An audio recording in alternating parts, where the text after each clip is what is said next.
Retired Indian army से और मेरे दादाजी भी आर्मी में थे, मेरे पिताजी भी आर्मी थे और मेरा बेटा भी फौज में है।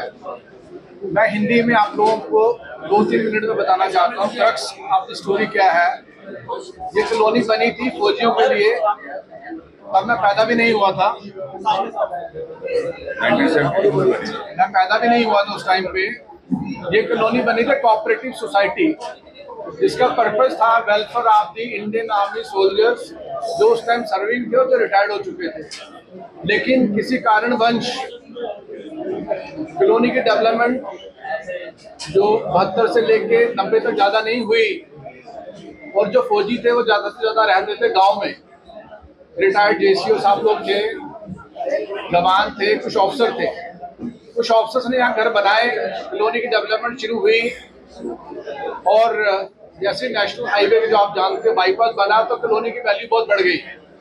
जैसे कॉलोनी की वैल्यू बढ़ी तो वो लोग जो यहाँ नहीं रहते थे, किसी कारणवश उनको फाइनेंशियल रिक्वायरमेंट थी, पैसे की जरूरत थी, तो मजबूरी में उन लोगों ने अपना प्लॉट बेचना शुरू किया और ये बेचना शुरू किया with the approval of the that time existing society जो भी थी।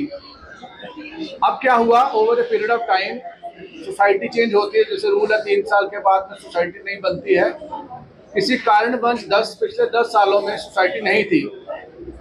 पिछले 3 महीने से सोसाइटी बनी है और हम सबको जो सैनिक कॉलोनी में जो रहते हैं, जो सिविलियन है, फौजी है, उनको ये उम्मीद थी जब सोसाइटी बनी है तो बहुत तरक्की होगी सोसाइटी की। जो हमारे मेन मुद्दा थे डेवलपमेंट ऑफ द कॉलोनी, जिसमें रिक्वायरमेंट थी हॉस्पिटल की। सैनिक कॉलोनी में हॉस्पिटल नहीं है, वहाँ कम से कम 6000 प्लस रेजिडेंट्स हैं। प्लॉट मेरा नंबर थोड़ा नीचे ऊपर हो सकते हैं, 6000 अप्रॉक्सीमेटली वहाँ पे प्लॉट है। दुकानों को छोड़ के अगर उनको मिलाएंगे तो 8000 हो जाते हैं। सो सबकी उम्मीद थी कि तरक्की होगी हमारी कॉलोनी की, बट किसी कारणवश फॉर सम रीजन, मैं किसी को पर्सनली नहीं बात कर रहा हूँ, जो मेंबर्स थे उन्होंने अपने एजेंडे बनाए। वो एजेंडा पब्लिकली सबको शेयर किया गया। उसके अंदर में सबसे पहला पॉइंट जो मैं हाईलाइट करना चाहता हूँ वो था ग्रांट ऑफ ऑनरोरियम, जो सीरियल नंबर 2 पे है।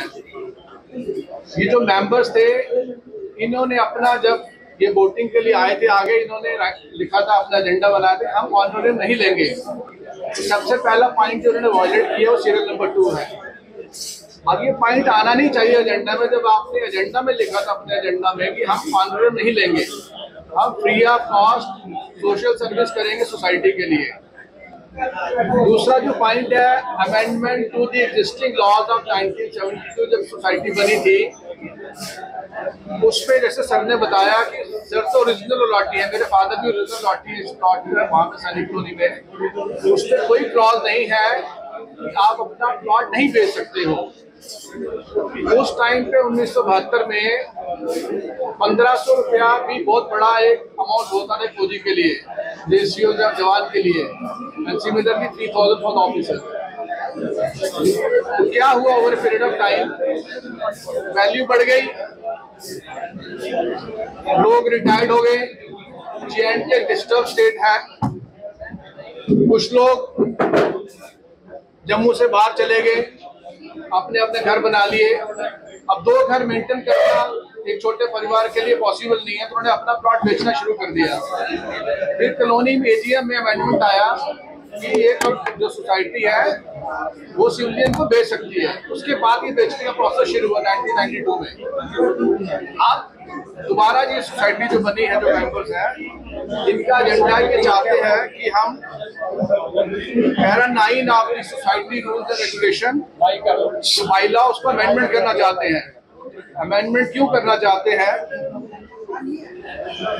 वो उसका सवाल एजेंडा में पूछा जाएगा। आज का जो हमारा मकसद था, जो पर्पस था, कि आप के थ्रू ये सब लोगों को पता चले कि हम भारत देश में रहते हैं, डेमोक्रेटिक कंट्री है, इलेक्शन का प्रोसेस सबको पता है।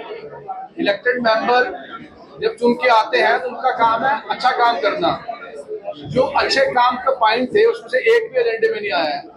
रिक्वायरमेंट ऑफ हॉस्पिटल, एक स्कूल जरूर अपग्रेडेशन का काम एजेंडे में है। कोई रोड की बात नहीं है, ड्रेनेज का कोई इशू नहीं है इसके अंदर में, साफ सफाई का कोई इशू नहीं है इसके अंदर में। कैसे हम सोसाइटी को एनक्रोचमेंट फ्री करें उसकी कोई बात नहीं हो रही है इसके अंदर में।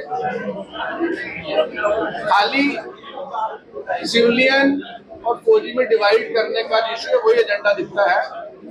और मैं एक फौजी हूँ, जैसे मैंने बताया मेरा बेटा भी फौजी है, तो 4th जनरेशन इंडियन आर्मी को हम सर्व कर रहे हैं। सिविलियन ही थे हम भी, मेरे परदादा दादा से दादा वो भी सिविलियन थे। सिविलियन ही फौजी बनते हैं, तो फौजी भगवान ऊपर से नहीं पैदा करता है। ये डिवाइड नहीं चलेगा। हम डेमोक्रेटिक कंट्री में है, भाईचारे से रहेंगे।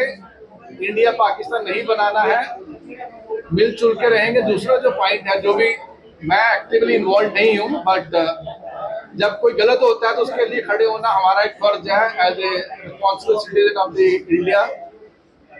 अब मैं ये कहना चाहता हूँ कि जो वोटिंग राइट है, आप सिविलियन को वोटिंग राइट दो, वो एजेंडा होना चाहिए।